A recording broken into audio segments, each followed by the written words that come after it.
നബി സല്ലല്ലാഹു അലൈഹി വസല്ലമ തങ്ങളുടെ ഖാദിമായ അനസ് ഇബ്നു മാലിക് റളിയല്ലാഹു അൻഹു പറയുകയാണ്, ഖദംതു നബിയ സല്ലല്ലാഹു അലൈഹി വസല്ലം അശറ സിനീൻ, ഞാൻ 10 വർഷമായി നബി സല്ലല്ലാഹു അലൈഹി വസല്ലമ തങ്ങൾക്ക് വേണ്ടി ഞാൻ ഖിദ്മത്ത് എടുക്കുകയാണ്.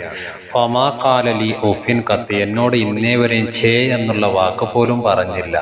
എന്ന് മാത്രമല്ല, ഞാൻ എന്തെങ്കിലും പ്രവർത്തിച്ചു കഴിഞ്ഞാൽ അത് എന്തിനു വേണ്ടിയാണ് നിങ്ങൾ പ്രവർത്തിച്ചതെന്ന് ചോദിക്കാറുണ്ടായിരുന്നില്ല. ഞാൻ എന്തെങ്കിലും ഉപേക്ഷിച്ചു കഴിഞ്ഞാൽ നിങ്ങൾ എന്തിനു വേണ്ടിയാണ് അത് ഉപേക്ഷിച്ചത് എന്ന് പോലും എന്നോട് നബി സല്ലല്ലാഹു അലൈഹി വസല്ലമ തങ്ങൾ ചോദിച്ചില്ല. വകാന റസൂലുള്ളാഹി സല്ലല്ലാഹു അലൈഹി വസല്ലം, നബി സല്ലല്ലാഹു അലൈഹി വസല്ലമ തങ്ങൾ മിൻ അഹ്സനിൻ നാസി ഖുലുഖൻ, ജനങ്ങളിൽ വെച്ചുകൊണ്ട് ഏറ്റവും നല്ല സ്വഭാവമുള്ള ആളായിരുന്നു.